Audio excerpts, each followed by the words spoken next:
हमारे बहुत ही सीनियर, बहुत मेहनती और आपकी आवाज को मजबूती से उठाने वाले चौधरी भूपेंद्र सिंह हुड्डा जी के साथी हमारे भाई विधायक बीबी बत्रा जी, बहुत ही मजबूत विधायक और मजबूती से आपकी बात को हमेशा कहने वाली बहन शकुंतला खटक जी, विधायक हमारे भाई डॉक्टर अनिल मेहरा जी, प्रधान श्री रविंदर सिंह जी, कृष्ण मुंडे जी, सूबेदार सिंह जी, सोमवीर जी, धर्मचंद जी भोला, शकुंतला सबरवाल जी, वजीर सिंह जी बोरिया, ऋषिराज जी, हरिकेश रंगा जी, बलवान जी, कुलदीप राठी जी, आशीष जी, मंजीत मोखरा जी, मनु तपस सिंह जी, कदम सिंह जी अलावत, कृष्ण छाबड़ा जी, उपस्थित यहाँ पर सभी हमारे बुजुर्गों, नौजवान साथियों, माताओं, बहनों और प्यारे बच्चों, सबसे पहले बाबा साहेब भीमराव अंबेडकर जी की 130वीं जयंती के अवसर पर आप सबको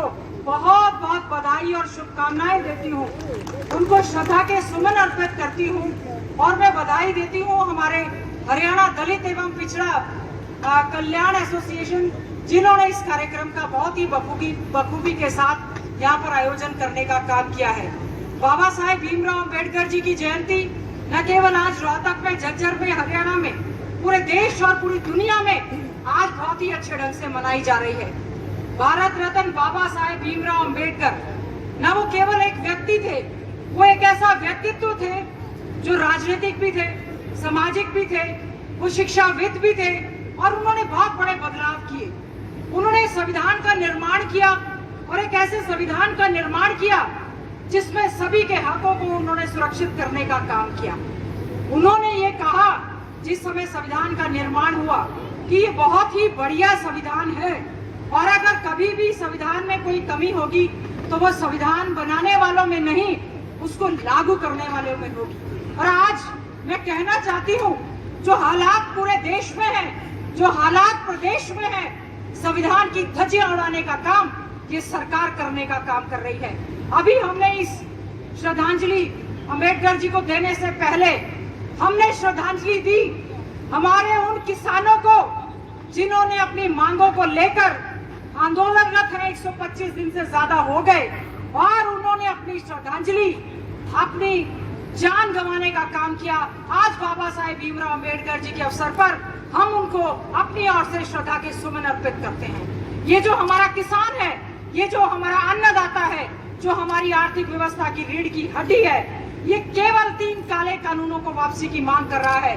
बाबा साहेब भीमराव अंबेडकर जी ने न केवल महिलाओं के हकों की, न केवल दलितों के हकों की, सभी के हकों की बात की, उन्होंने किसानों के हकों की बात कही।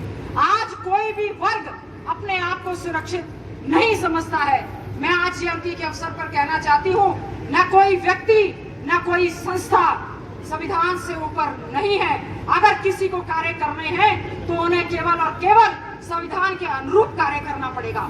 सरकारों को हर धर्म छोड़कर राजधर्म का पालन करना पड़ेगा। अभी डॉक्टर अनिल यहाँ से बोल रहे थे, जिस समय हमारे भाई दीपेंद्र हुड्डा जी ने, चौधरी भूपेंद्र सिंह हुड्डा जी ने ये भवन दिए, न केवल रोहतक में बल्कि पूरे हरियाणा में चहुमुखी विकास हुआ। बाबा साहेब भीमराव अंबेडकर जी के नाम से नेशनल यूनिवर्सिटी बनाई, आवास योजनाएं दी, अंबेडकर जी के नाम से बड़ी स्कॉलरशिप देने का काम किया, 20 लाख बच्चों को स्टाइफंड देने का काम किया। लेकिन इस सरकार ने क्या काम किया? पोस्ट मैट्रिक घोटाला करने का काम किया, धान घोटाला करने का काम किया, रजिस्ट्री घोटाला करने का काम किया। गरीब बच्चों के साथ बहुत बड़ा एक अन्याय हुआ है। आज केवल अपनी वाणी को जल्दी मैं खत्म करूंगी इस बात को। बाबा साहेब भीमराव अंबेडकर जी, जिनको भारत रत्न दिया गया, वो केवल इसलिए नहीं, उन्होंने अपने जीवन काल में बहुत ज्यादा संघर्ष किया। वो बहुत ही संघर्षशील थे। उन्होंने, जैसे बत्रा जी ने बताया, 64 से ज्यादा डिग्रियां पूरे विश्व में ना उस समय किसी के पास थी, ना ही आज किसी के पास है। यही कारण था कि उनको चेयरमैन ड्राफ्टिंग कमेटी बनाया गया। यही कारण था उनके हाथों से संविधान का निर्माण हुआ। यही कारण था कि उन्होंने कहा कि जो मैंने सपने देखे हैं, मुझे दिन और रात जगकर अपने समाज के लिए सपने देखने पड़ेंगे, क्योंकि मेरा ये समाज सो रहा है। आज समय है, आज भी बाबा साहेब भीमराव अंबेडकर जी का सपना पूरा नहीं हुआ है। हमें सपनों के लिए, उनके सपनों को पूरा करने के लिए उठना पड़ेगा, संघर्ष करना पड़ेगा। और जो नारा उन्होंने दिया कि शिक्षित बनो तो शिक्षा के अधिकार कानून का अच्छे ढंग से हमें पालन करना होगा। उन्होंने कहा शिक्षित बनो, संगठित बनो और फिर संघर्ष करो। आज इस माध्यम से मैं एक बात कहना चाहती हूँ, सच्ची श्रद्धांजलि बाबा साहेब भीमराव अम्बेडकर जी की जयंती पर यही होगी कि हमारा सारा समाज, सभी संस्थाएं, सभी व्यक्ति संगठित हो और फिर संघर्ष करें। कोई ताकत नहीं है कि हमारी बातों को कोई मोड़ जाए, कोई ताकत नहीं है। सरकार ने जो ये षड्यंत्र करके शेड्यूल कास्ट कमीशन को भंग करने का काम किया है, 6.5 साल हो गए, दलितों पर अत्याचार बढ़ रहा है, महिलाओं पर अत्याचार बढ़ रहा है और अब एक और इन्होंने कुठाराघात किया है। जो डोमिसाइल सर्टिफिकेट होता है, बोनाफाइड रेजिडेंट सर्टिफिकेट, केवल हरियाणा में शेड्यूल कास्ट को, बैकवर्ड क्लास को, एक्स सर्विसमैन को जो अधिकार मिले हैं संवैधानिक तौर पर, उस पर कुल्हाड़ी चलाने का काम ये सरकार कर रही है। मजबूती के साथ चौधरी भूपेंद्र सिंह हुड्डा जी ने और हम सभी साथियों ने इस बात को उठाया है कि जो आपने डोमिसाइल को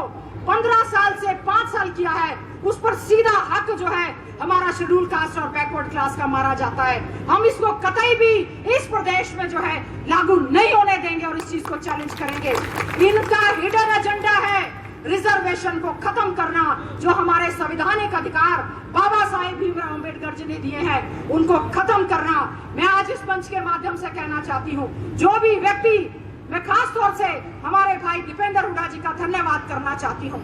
संवैधानिक पद पर, एक सांसद के पद पर होकर सबसे ज्यादा समय, चाहे वो बाबा साहेब भीमराव अम्बेडकर जी की जयंती के हो, चाहे गुरु रविदास जी की जयंती के हो, चाहे कबीर दास जी की जयंती के हो, भगवान वाल्मीकि जी की जयंती के हो, चाहे हमारे छोटू राम जी की जयंती को हो, या किसी भी महापुरुष की जयंती के या कोई भी कार्यक्रम हो, मैं धन्यवाद करती हूँ भाई दीपेंद्र हुड्डा जी का।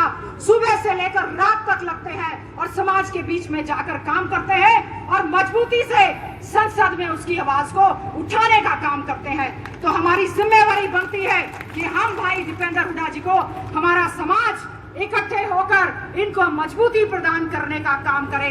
हमारी लड़ाई ऐसी ताकतों से है जिन्होंने संविधान की धज्जियां उड़ाने का काम किया है। आज क्या कारण है कि बाबा साहेब भीमराव अम्बेडकर जी की जयंती के अवसर पर न मुख्यमंत्री, न स्पीकर, न डिप्टी चीफ मिनिस्टर या सरकार का कोई भी नुमाइंदा बाहर निकलकर उन्होंने बाबा साहेब भीमराव अम्बेडकर जी की जयंती नहीं मनाई, और अब किस मुंह से वो लोग आपके बीच में आएंगे? आपको सोचना होगा, उन्होंने आपके हकों पर कुल्हाड़ी चलाने का काम किया है। श्रद्धांजलि केवल 14 अप्रैल को मनाने से नहीं होती। श्रद्धांजलि अगर किसी नेता को, महान नेता को देना है, और बाबा साहेब भीमराव अम्बेडकर कोई किसी विशेष जात बिरादरी के नहीं थे, उन्होंने सभी के लिए संघर्ष किया। आज समय आ गया है, हम लोग उठे, लड़ाई लड़े, और उन्होंने जो बात कही थी वही समाज, प्रदेश और देश तरक्की कर सकता है, जिसमें तरक्की हमारी बहनों की तरक्की हो। आज मैं बधाई देना चाहती हूँ, आपने हमारी बेटियां जिन्होंने शिक्षा के क्षेत्र में बहुत बढ़िया कार्य किया, आपने उनको सांसद भाई दीपेंद्र हुड्डा जी के हाथों से सम्मानित करवाया है। ये भी बहुत गौरव का हमारे लिए विषय है कि हमारी बेटियां इतने अच्छे ढंग से कार्य करने का काम कर रही हैं। और भाई दीपेंद्र हुड्डा जी सबसे उचित व्यक्ति हैं, क्योंकि वो चौधरी रणवीर सिंह हुड्डा जी के पुत्र हैं, जिन्होंने संविधान के निर्माण में अपना दिन रात लगाकर आपके हकों को संविधान में लिखने का काम किया है। तो हमें सोचना होगा कि कौन व्यक्ति हमारा भला कर सकता है, हमें उसी के साथ ही कंधे से कंधा मिलाकर चलना है। इन्हीं शब्दों के साथ मैं आपकी पूरी इस एसोसिएशन का, संस्था के सभी सदस्यों का विशेष तौर से बहुत बहुत धन्यवाद व्यक्त करूंगी, जिन्होंने पहुंचने पर हमारा स्वागत, अभिनंदन किया है। और हम लोग ये याद रखें कि ये किसानों की लड़ाई केवल और केवल किसान नहीं, हमने सबने मिलकर लड़नी है और हकों को लेकर रहना है। इन्हीं शब्दों के साथ पुनः बाबा साहेब भीमराव अम्बेडकर जी की जयंती के अवसर पर आप सबको बधाई और शुभकामनाएं देने के साथ साथ एक आह्वान करना चाहती हूँ, इकट्ठे होकर संघर्ष करें और ऐसी ताकतों को बाहर करने का काम करें जो केवल और केवल बाबा साहेब की मूर्ति स्थापित करके दिखावा करने का काम करती हैं, लेकिन समाज के हकों को खत्म करने का काम करती हैं। बहुत बहुत धन्यवाद। जय भीम, जय भारत।